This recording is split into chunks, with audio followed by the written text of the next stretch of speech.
Operation Störfang, the sturgeon catch, as the men in the General Staffs called it, began on the 7th of June, 1942.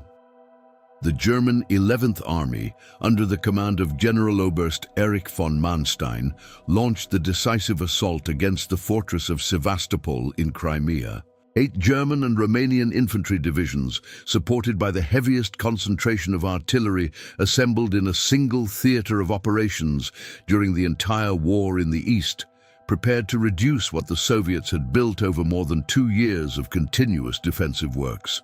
I served as a Gefreiter in the anti-tank company of the 437th Infantry Regiment, integrated into the 132nd Infantry Division, subordinate to the 54th Army Corps. Our company was attached to the 2nd Battalion. My job was to serve a 47mm PaK anti-tank gun with 4 other men, Unteroffizier Brenner as gun commander, Obergefreiter Schirmer as chief gunner, Gefreiter Nowak and Vogt and myself in the functions of loaders and assistants. I commanded nothing. I made no tactical level decisions. I knew what was happening at a distance a man could cover in 15 minutes at quick march and little more beyond that. It was a narrow view. It was the view I had, and it was enough for me to do what I was supposed to do. I arrived at the northern sector of the Sevastopol front in late May 1942, after 2 months on the Kerch Peninsula, participating in the fighting that liquidated the Soviet bridgehead in eastern Crimea. The 132nd Division had been in combat almost without interruption since the autumn of 1941. You could see it in everyone's faces, and you could see it in the equipment. The uniforms were a collection of pieces from different sources. Trousers of one model, jacket of another, sometimes captured Soviet items when the original had become unusable. Boots were the most serious problem from a practical point of view. More than half the men in our section wore boots that had been repaired 1 or more times with material that was not original. No peacetime parade inspector would have accepted that. In that context, it was the normal state of things. The march from Kerch to the northern sector of Sevastopol took 5 days.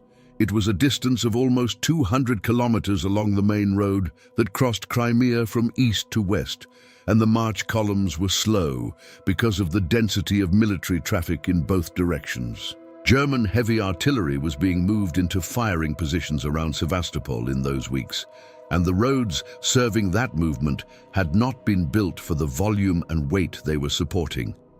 There were deep holes that wheeled vehicles had to go around, and that tracked vehicles deepened further. The dust that all this raised was constant and covered everything and everyone. The positions assigned to us were in the foothills of the Belbek Valley, where the Soviet defensive line had resisted 2 previous assaults that winter. The terrain was of jagged limestone, with rocky outcrops alternating with slopes of low vegetation and ravines with irregular bottoms. The men who had been here before us had dug carefully and over a long time.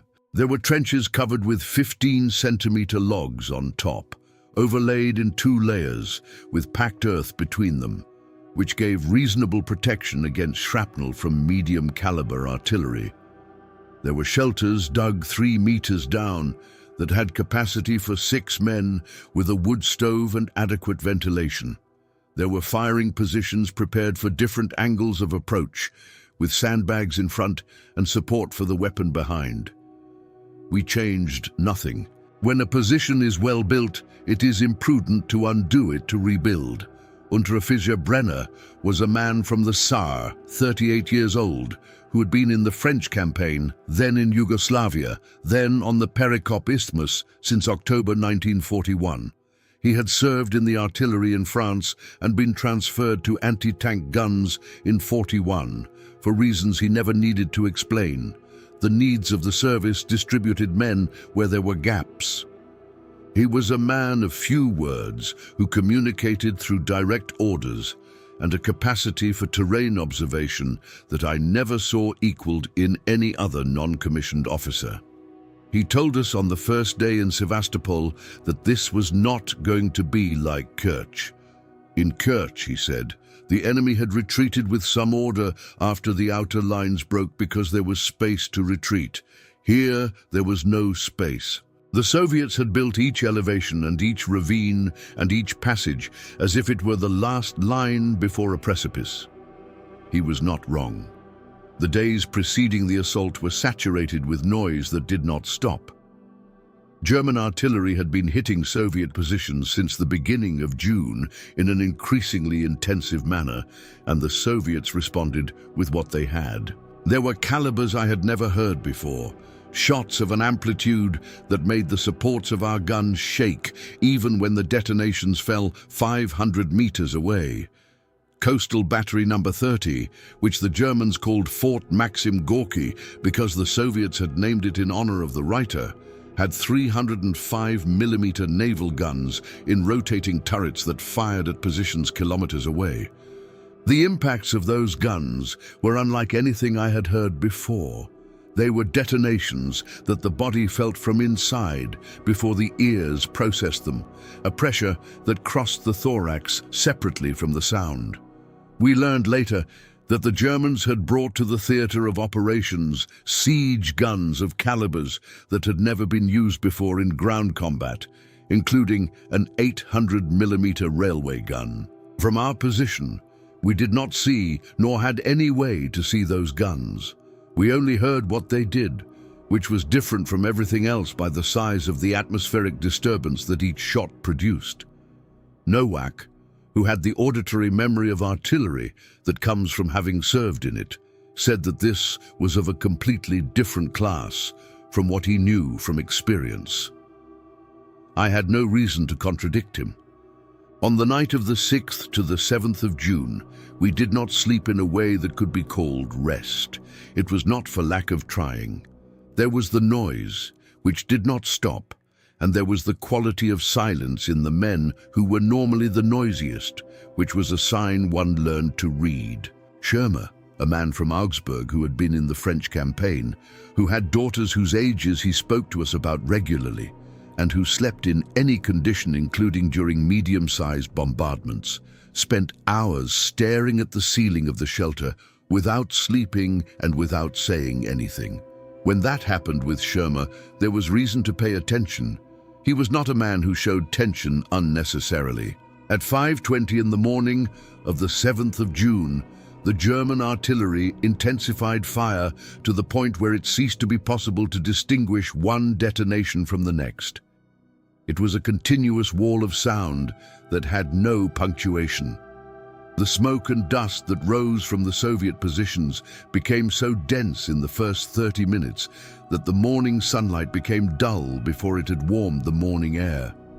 We saw the Stuka formations pass at low altitude toward enemy positions, and the noise of the dive sirens joined the rest of the noise so that there were no longer separable elements. It was a single thing that enveloped everyone and all the terrain equally without distinction. Our company advanced along the Belbek Valley at 6 o'clock. The order was to reach the first line of Soviet trenches before the enemy could reorganize after the bombardment.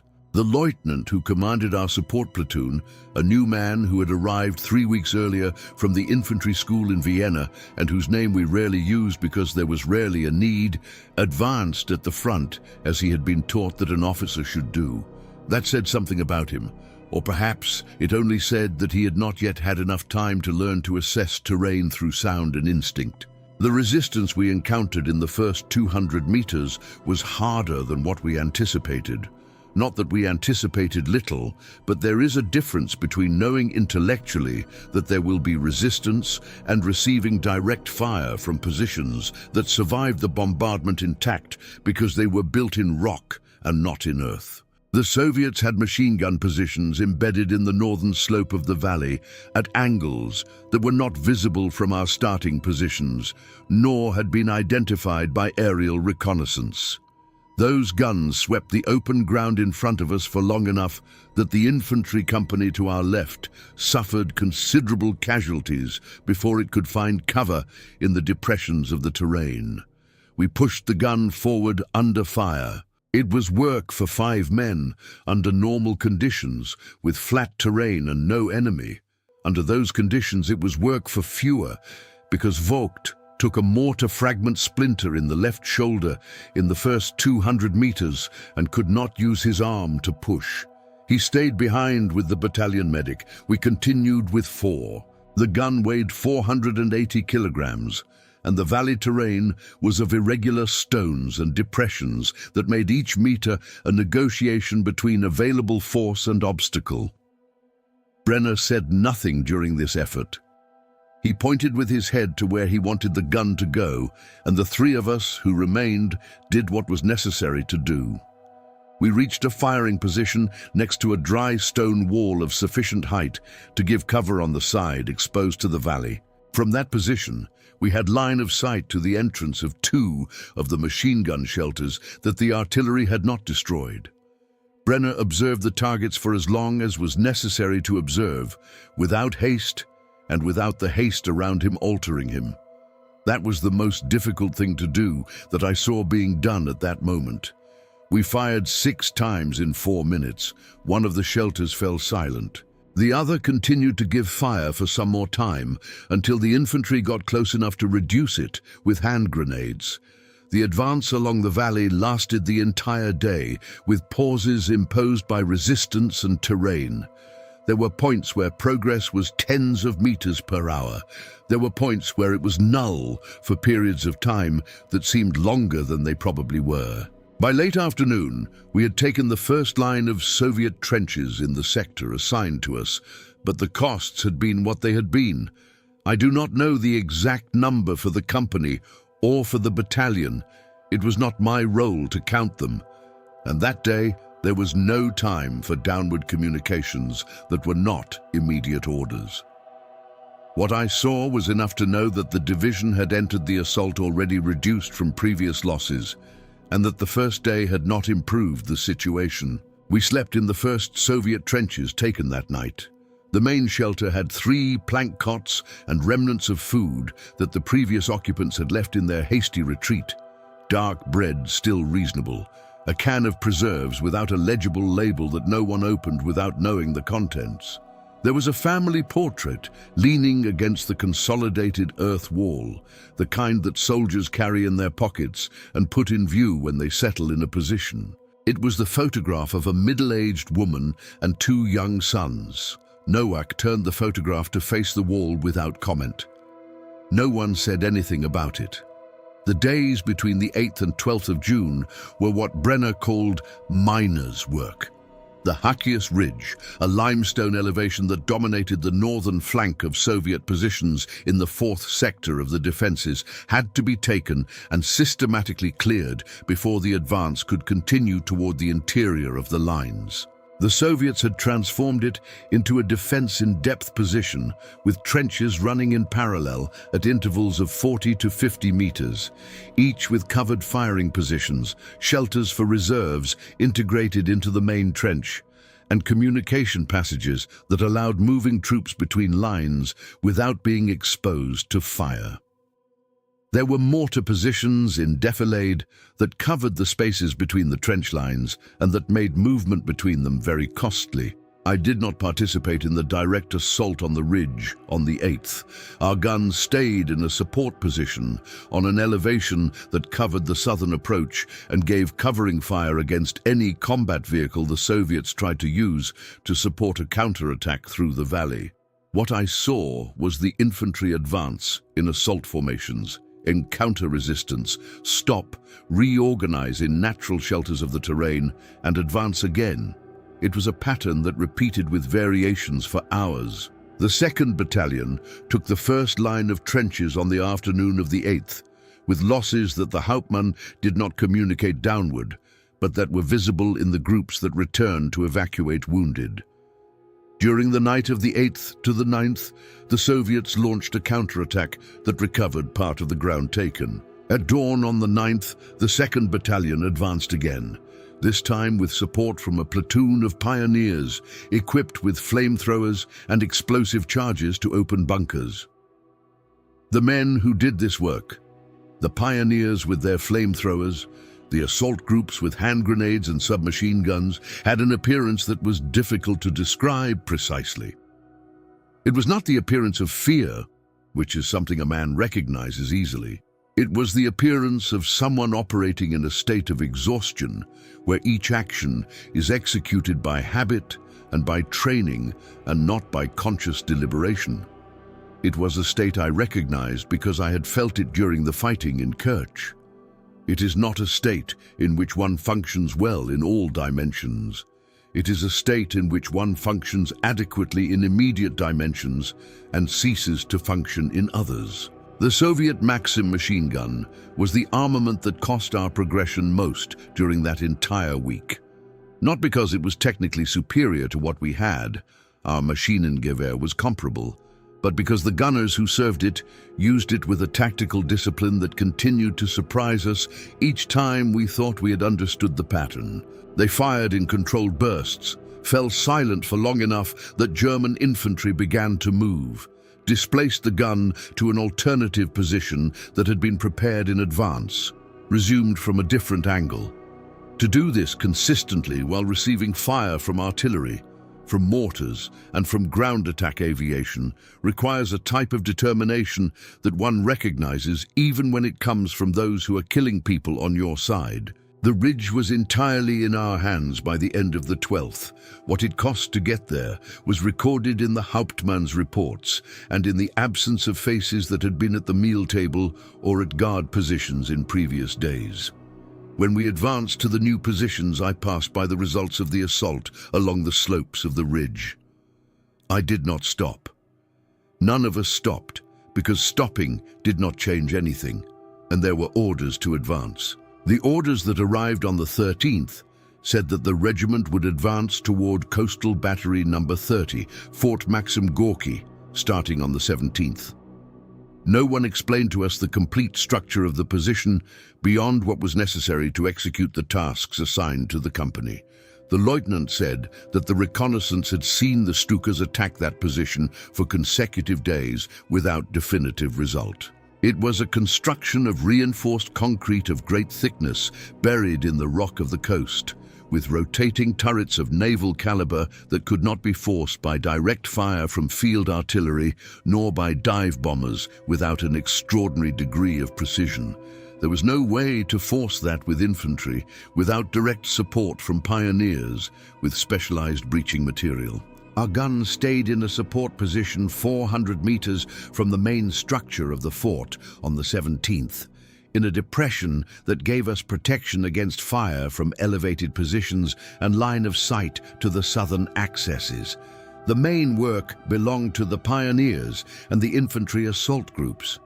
I saw what happened with the clarity that the terrain, smoke and distance permitted, which was a partial and interrupted clarity. I saw the silhouette of men advancing toward the structure. I saw those who stopped moving.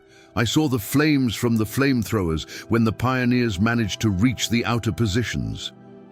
The noise was constant, composed of supporting artillery fire, small arms fire, and the explosions of the charges the pioneers used to open passages in the structure. At 16:30 on the 17th, a dive bomber hit the western turret of the fort with a precision that was statistically improbable given the size of the target relative to the precision capability of the armament. The detonation reached our position with an interval of 2 or 3 seconds after the flash, which meant a distance of 600 to 900 meters. The western turret fell silent from that moment. The outer positions continued to give fire for hours, and the pioneers continued their work with the satellite bunkers until dark and after dark with lanterns. The days between the 18th and 23rd of June were of costly and discontinuous progression. Resistance in the northern sector of Soviet defenses began to show signs of fragmentation that manifested non-uniformly. There were points where resistance was as intense as in the first days. There were points where what we encountered were small groups that had lost contact with their chain of command and fought by instinct and by refusal to surrender, not by order. The pioneers cleared positions systematically, bunker by bunker, trench by trench. It was work that advanced by meters, and that cost in proportion. We fired at a Soviet T-26 combat vehicle on the 20th of June. The vehicle tried to advance through a ravine in support of an infantry counterattack at a distance of 300 meters from our position. Brenner waited for the vehicle to reach the position where the firing angle was favorable and ordered fire. The first shot hit the side of the turret, the second hit the engine in the rear. The vehicle stopped. Brenner ordered a third shot at the same impact point. The fuel or the ammunition or both reached the necessary temperature and the vehicle burned. There was no visible crew exiting. Sevastopol Bay separated the northern sector, which our forces had conquered, from the city of Sevastopol proper. It was an arm of water approximately 600 meters at its narrowest part. The crossing of this water barrier was planned and executed on the night of the 28th to the 29th of June. We were not among the units that made the crossing. Our position was covering on the northern flank, holding the ground taken and covering against possible counterattacks from the flank. We heard the combat that followed the crossing throughout the night of the 29th, which was combat of different quality from what we had heard in previous weeks because it took place in a built environment, and the cadence of automatic weapons fire had the irregularity typical of street-to-street combat. Nowak returned to the shelter at dawn on the 29th with information that the crossing had managed to establish position on the south side of the bay and that fighting in the southern sector of the city was ongoing. He did not ask to be asked where that information came from. It was the type of information that circulated by word of mouth before it could be confirmed by official channels, and sometimes it was confirmed and sometimes it was not. This time it was confirmed over the following hours. We advanced into the northern part of Sevastopol on the 30th of June. The city had been bombarded for 8 months, with 2 winter assaults before the final assault. What we found was the accumulated result of 8 months of heavy artillery in an urban space of dense construction. There were concrete structures that had resisted bombardment and were now interior ruins, with the outer walls still standing but with no surviving floor or roof. There were streets obstructed by rubble to a considerable height.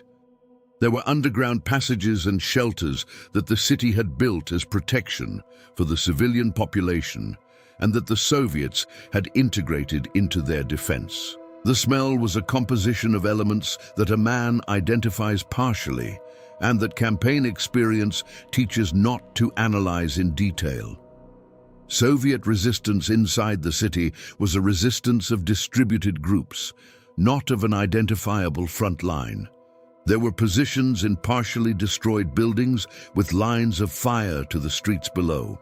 There were positions in basements with multiple exits that the Soviets knew and we did not. There were the underground passages. Fighting in an urban environment has a different quality from fighting in open terrain. In open terrain, the threat has direction and sometimes estimable distance. In the city, the threat has any direction, including from above and below. Movements are slower because each angle is an interrogation. We lost Sherma on the 1st of July on a street whose name I did not know. It was nothing special in terms of circumstance.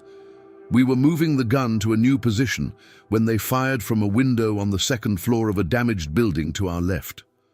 1 shot. Sherma fell forward and did not get up. Nowak located the window and responded with the submachine gun. There was no one visible in the window already.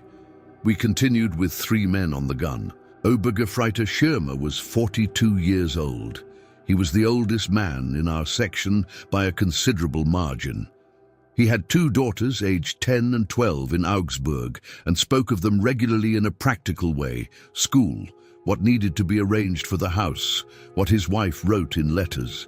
He was not a man of sentimental language. He was a man who slept where there was space to lie down and who woke immediately when there was reason to wake. He remained in Sevastopol. That was all there was to say at that moment. Organized resistance inside the main city gave way on the 4th of July, 1942. It was not a moment with clear definition. It was a process in which the volume of enemy fire was diminishing throughout the 4th, until by late afternoon there were positions without resistance that earlier hours would have made impossible to approach without combat.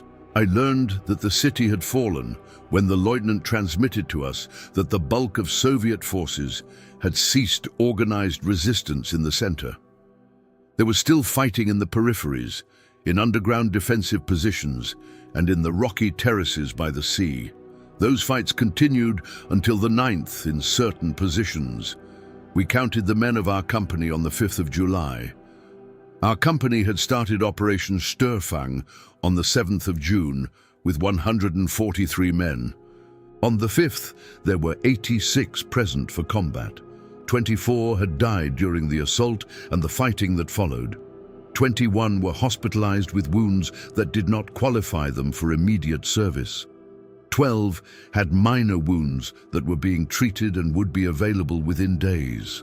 The Hauptmann read those numbers to the non-commissioned officers present at the battalion meeting and said he expected reinforcements within a week. He said that, in the meantime, there was work of consolidating positions, collecting and destroying enemy material, and cleaning own equipment. He said these things sequentially, as if they were items on a list. Vogt returned on the 6th with his arm in a sling, but with the appearance of someone who had slept in better conditions than ours during the 27 days of assault. The splinter from the 7th of June had hit shoulder muscle but not bone, and the battalion medic had said he could return to service in 10 days if no infection developed. No infection developed. The wound was clean and healing. Vogt said that the field hospital to which he had been evacuated was overcrowded from the beginning of Operation Störfang, and that the doctors worked in shifts that had no defined name because they simply did not stop. He said this as information. We set up position on the northern periphery of the city in those early July days. There were Soviet prisoners being conducted to the rear in long columns guarded by sentries, men in a state of deep exhaustion, many with wounds that had received minimal or no treatment during the final fighting. There were civilians who were appearing from basements and from shelters built below buildings where they had been for weeks, with little light and little food and little information about what was happening above them. I saw in the appearance of these people the concrete result of being on the side that receives the siege and not the side that applies it. It was an appearance that has no equivalent in another type of deprivation that I knew. Nowak had become progressively deafer in his right ear during the assault period. He did not know exactly when the hearing damage had occurred, perhaps during the detonations of the 17th near the fort, perhaps during one of the following days of combat in an urban environment where automatic weapons fire in a closed space has a cumulative effect on the ears. For practical purposes, he functioned well. He saw, coordinated, reacted normally. But when we spoke to him from the right side, the response did not correspond to the question, which, at the beginning of the new position, caused confusion in several situations until we learned to always speak to him from the left side. The doctor said the damage was possibly reversible with adequate rest. Adequate rest was not a condition that the context provided. The work of cleaning unexploded explosive material in the streets and buildings of Sevastopol occupied the pioneers for several days. The Soviets had systematically mined before retreating, including buildings, underground passages, abandoned vehicles, and warehouses. There was also unexploded Soviet artillery ammunition that represented risk of involuntary detonation. The pioneer company attached to our regiment lost 2 men in this work in the days following the fall of the city, which was a number considered within parameters for this type of cleaning operation. The orders arrived on the 12th of July. The 132nd Division would be reorganized and moved to the northern sector of the Eastern Front in the Leningrad sector. The exact schedule was not indicated. It would be when transport was available and unit reorganization completed. The order was not for discussion. Brenner told us that the Leningrad sector was different from Crimea in all relevant terrain. He said there were closed forests of pines and swamps that made the movement of heavy vehicles in open terrain very different from that in limestone Crimea.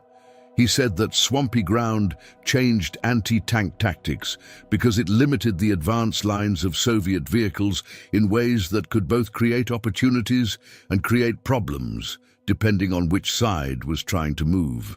He said he had been in that sector during the first winter and that the cold was of a type and intensity that Crimea did not prepare anyone to face. Not the humid cold of coastal Crimea in winter, but a dry cold of the interior continent that reached 40 degrees below zero in certain weeks of January. He said all this with the same voice with which he would have described differences between types of training terrain. There was nothing to add to the information he communicated. I cleaned the gun carefully during the 12th and 13th. The interior lining of the barrel showed wear that the armorer said was within limits for continuation of service. But it was wear that existed, and that experience said would accelerate. Our ammunition allocation was below established, and there were requests for resupply before the move. Personal equipment was in the state that personal equipment reaches after a month of intense combat, preceded by other months of campaign. Functional for the purposes it was intended for, but with signs of use that would not be acceptable in different circumstances. The transport trucks arrived on the 16th of July. We loaded the gun and all equipment during the morning hours. We departed in early afternoon towards Simferopol, from where we would proceed north by route that would be communicated to us along the way. From the truck, I saw the city of Sevastopol recede in the driver's rearview mirror. The ruins of the high parts, the gleam of the Black Sea below, the smoke that still rose from some zones, not from combat, but from being what remained of weeks of fire. The smell of Sevastopol ceased to arrive from a certain distance from the city. It was probably still there. I no longer distinguished it from the air of the road. We would proceed from Simferopol north by route that would be communicated to us. The direction was the Leningrad sector, and what was ahead would be what was ahead when we got there. There was no other information available at the level I was at, and it was not information I needed before I needed it. The question of food and health conditions in the days preceding the assault deserves to be recorded because it was a reality that directly influenced everyone's combat capability. German field rations were sufficient in calories when they arrived complete, which was not always. There were days when the hot ration did not arrive because the men responsible for its transport were under fire or because the route was interrupted by bombardment. On those days, we ate what was in individual pouches, field biscuit, a little margarine, concentrated tea from a tablet that dissolved in hot water. It was food that sustained basic body functioning, not food that replaced what physical effort and continuous stress consume. Water was a secondary problem, because in Crimea there were reasonably distributed water points, but the quality was not always good, and there were cases of diarrhea in the company that weakened men who needed to be in condition to do demanding physical work. The battalion medic had quinine and had sulfur drugs, but had limited quantities and reserved them for cases that justified the use of scarce material. For the rest, there was rehydration salt and instruction to drink only boiled water. Sleep was the scarcest resource of all during the weeks of the assault. It was not possible to sleep continuously and restoratively in positions that were bombarded at dawn and that required 2-hour sentries throughout the night. The men functioned in a state of chronic sleep deprivation that accumulated over days and weeks. Brenner said once that a man's capacity to make correct decisions under pressure degraded more rapidly with sleep deprivation than with anything else, including hunger. It did not surprise me as an observation. I had seen the effects. The days of combat in Sevastopol between the 30th of June and the 4th of July were, in certain respects, more difficult than the fighting in the outer positions, not because of the intensity of fire itself, which was less than in the assault on the defensive lines, but because of the unpredictability of the environment. In open terrain, even when the terrain was difficult, there was a geometry of combat that one learned and that gave movement a sense that the brain could process. In the city, that geometry was absent because each building was a box with openings in any direction. Each street was a corridor with flanks that could have firing positions that were not visible before being within the firing angle. There was a specific rhythm of urban progression that we learned over the first days inside the city. The anti-tank gun was not the main armament in that environment because the Soviet combat vehicles that could still operate were few and were limited to the wider streets. Our role was supporting fire against heavy weapons positions in buildings when identified. For the rest, the infantry used hand grenades, submachine guns, and the pioneers with explosives. There were moments of silence that were more disturbing than constant noise. When fire ceased suddenly in an area, there were two possible interpretations: that the enemy in the area had been neutralized, or that the enemy in the area was preparing something that required them to stop shooting for reasons tactically clear to them, but not to us. I learned to prefer noise because noise gave information. Silence did not give information, only uncertainty. The southern sector of the city was taken on the 2nd and 3rd of July after the rupture of defensive lines at the port and on Sapun Ridge. I was not present in that sector, nor did I have direct information about what was happening there beyond what could be seen in the general pattern of fire coming from that direction. I saw that the volume of fire from the south was diminishing throughout the 2nd, and that on the 3rd there were long periods of silence from the south that had a different quality from the silences of active combat. Vogt, after returning to service, said that the field hospital where he had been had received, according to what he heard said by medical staff, more than 2,000 wounded from the 132nd Division during Operation Störfang. He did not know if that number was exact. One heard many things in a field hospital that were not later confirmed, and Vogt was not a man to systematically distinguish between what he knew and what he had heard said. But the order of magnitude was compatible with what I saw around me in terms of absences from positions I knew. The Soviet prisoners who passed through our positions in the days after the fall of the city came from different units. I saw insignia of naval infantry, Soviet marine infantry that had fought in the defensive lines. I saw insignia of regular infantry units.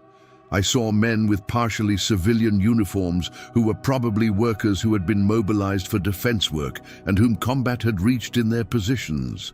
The physical state was of those who had been under siege with progressively reduced supplies for months. There were men with wounds that had been treated with what there was, which was little in the last days. Brenner observed one of those columns of prisoners for a few minutes and said that the Soviets had fought well. He said this in a factual way, without qualification of any kind. It was the technical assessment of an experienced non-commissioned officer about the quality of the adversary he had encountered. There was nothing to add to an assessment of that type. The question of captured equipment was handled in a practical and systematic way. Soviet artillery that was in condition to be used was evaluated by the regiment's specialists. Useful light armament was separated and collected. There were Soviet vehicles that were operational and were used for equipment transport within the city perimeter in the days following the fall.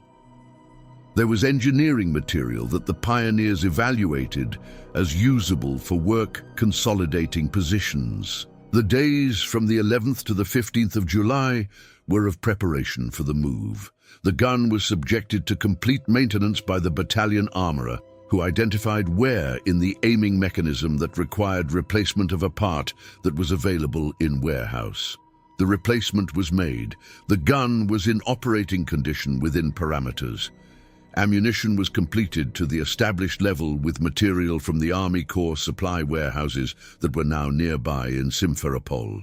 Sherma was recorded in the casualties as killed in combat in Sevastopol, the 1st of July, 1942. It was normal procedure. The Hauptmann said that families would be notified through normal channels. It was normal procedure for that too. There was no different procedure for different people. It was the same procedure. We received 2 new men on the gun to replace Sherma and cover the reduction in personnel that the assault had caused. They were young soldiers, one 19 and the other 21 years old, who had left basic training 3 months ago and had been in a personnel depot awaiting assignment during that time. They had the appearance of people who had not yet been in prolonged combat, which is an appearance easily distinguished from those who have been.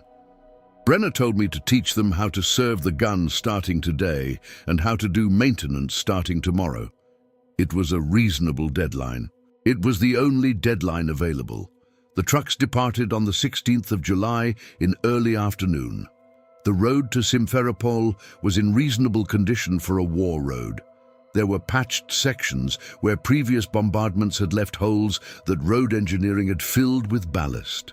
Traffic was moderate in that direction because most of the heavy movement was now going south toward the Caucasus, not north. I saw from the truck the last positions we had occupied around Sevastopol recede. Then I saw the road and the limestone hills of Crimea and the summer sky that was of a blue that had nothing to do with the type of things that had happened under it in recent weeks. The weather does not adjust to what happens beneath it. That was an evident thing that continued to seem strange each time it was noticed. We would proceed to Simferopol and then north by route that would be communicated to us along the way.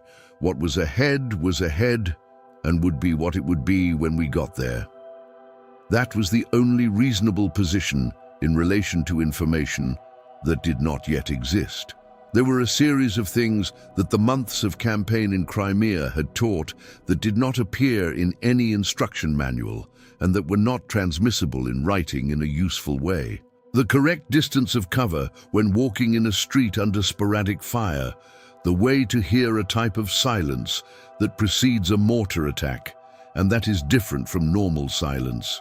The exact amount of water that can be drunk at once after a long journey in the heat without causing cramps that immobilize a man during the following hour.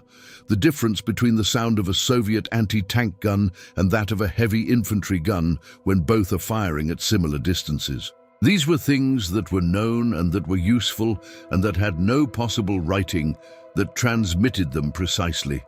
The question of letters was something that affected everyone differently.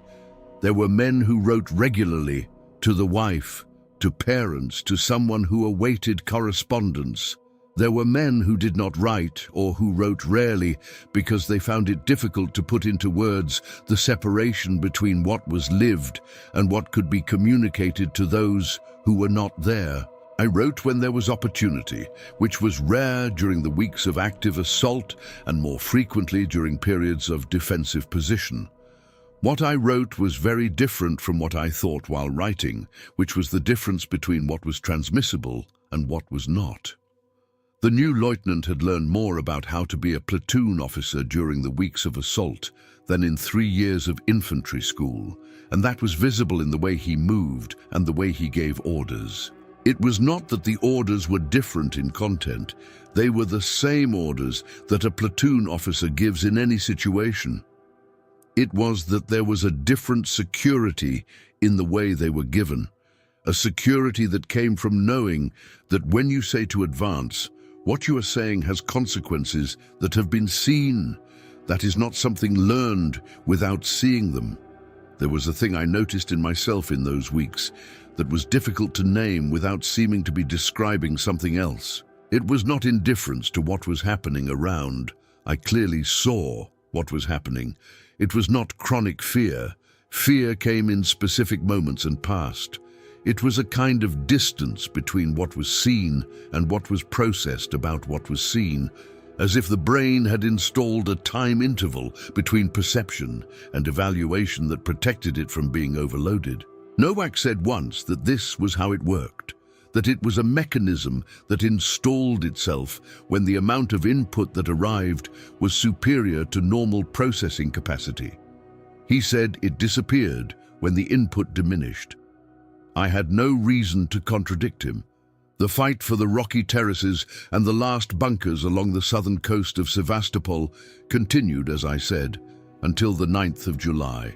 I did not participate directly in those fights because our position was in the northern part of the city, but I saw on the nights of the 5th to the 9th the flashes of artillery fire and grenade explosions that came from the direction of the southern coast, and that indicated there was resistance that had not ceased with the fall of the main city. The last Soviet groups resisting in those terraces did not have surrender as an option because access to the sea, which had been for months the supply and evacuation line, was now cut.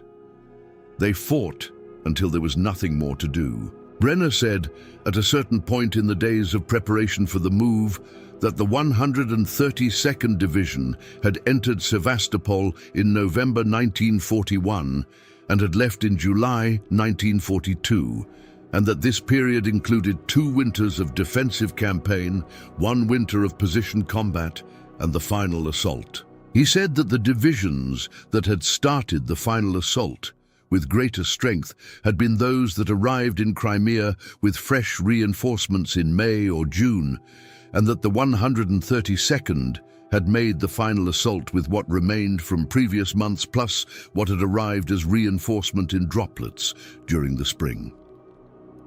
He said this in a factual way, not as complaint. It was an analysis of the military situation. The Hauptmann received an honorary promotion that was communicated by order of the day to the regiment. I was not present at the reading of the order. The lieutenant communicated it to us afterward. The Hauptmann told the lieutenant to transmit that it was a distinction of the regiment, not personal. It was the correct way to say the thing. There were the 2 new men on the gun, the newly arrived recruits, who asked questions that revealed they did not have direct comprehension of what they had just entered. They asked questions about the Leningrad sector, about how forest combat was, about what was the difference between the northern sector and the southern sector of the Eastern Front. They were reasonable questions for those who did not know. Brenner answered what was useful to answer, and did not answer the rest. I taught what was mine to teach, which was the functioning of the gun and the maintenance work. The rest would be learned the only way it is actually learned. The move north would be long. Crimea was to the south, and the Leningrad sector was more than 2,000 kilometers away. The route would be made by combination of truck and railway transport, and would allow sleeping during parts of the journey, which was a prospect that had concrete practical value. The sleep that was lost during combat was not recovered in 2 or 3 days of quiet position. It was recovered gradually over weeks, when there were weeks of reduced intensity, which were not guaranteed, but which sometimes happened. The truck left Sevastopol on the 16th of July in early afternoon. I was sitting in the cargo section next to the gun tied to the platform. Nowak was to my left. Vogt was in front. The 2 new ones were together on the other side of the cargo, with the appearance of those who have not yet understood that the best use of time in a moving truck is to sleep. They would learn. The road passed through Simferopol and then headed north toward the Perekop Isthmus, which was the entry point to Crimea from the continent, the same point through which we had entered Crimea months before. The July sun heated the canvas of the truck cover and made the air beneath it hot and still. I saw the Crimean plain pass through the space between the canvas and the truck platform, flat fields, dust, sometimes the ruins of a village that the months of campaign had left marked. It was landscape. There was nothing more to say about it at that moment. We arrived at the Perekop Isthmus in late afternoon. The truck stopped in a long column while traffic flow was regulated. I was already sleeping when the column moved again. The route through the Perekop Isthmus was a road I knew from months before when we had traveled it in the reverse direction. It was a narrow strip of land between the Sea of Azov to the east and the Black Sea to the west, with a width that at certain points did not reach 8 kilometers. It was the point through which all logistics entering and leaving Crimea by land had to pass, which meant it was a heavily used road in both directions and was in corresponding state. Repairs were continuous but always fell behind the wear. Nowak woke when the truck was passing through the isthmus and looked out through the canvas opening. He said he had been here in November when the division had entered Crimea for the first time. He said it had been very cold. He said now it was very hot. It was a precise observation without additional comment, which was the way Nowak communicated most things. The division's campaign from Sevastopol to the north would account for several days of travel that were not combat, but were also not rest in the full sense of the word. Movement was tiring in itself. The swaying of vehicles, the heat, the need to maintain vigilance even during transport because there was always the possibility of enemy aviation over supply columns. There was no active Soviet aviation over southern Ukraine during that phase because the Luftwaffe had air superiority in that area, but the impossibility of completely relaxing was a condition that became part of the normal state, and that was only noticed when there was a pause long enough for the brain to begin exiting that state. Brenner slept during most of the journey through the isthmus. It was the capacity he had, and that we all envied since we knew him, to sleep in any condition with the same depth and to wake immediately when there was reason to wake. He had said once that he learned this in the French campaign, that there were days in France when one slept standing, leaning against a wall, because sitting on the ground meant a shot passed over one's head. I do not know if the story was exactly like that. I knew he slept. The last thing I saw of Crimea before the truck entered the continent was the horizon of the northern plain. Flat plain as far as the eye could see, with the summer sky above and with nothing to distinguish one point from the next, except small variations in color in the vegetation. It was a landscape without reference points that a city man could use to orient himself. The men who had grown up in regions like this, in Eastern Europe or on the German plain, moved in it differently from men who had grown up in terrain with elevations and visible boundaries. It was a difference that was noticed in the way of walking and the way of looking. The truck entered the continent and continued north. Sevastopol was definitively behind. What was ahead had no name yet.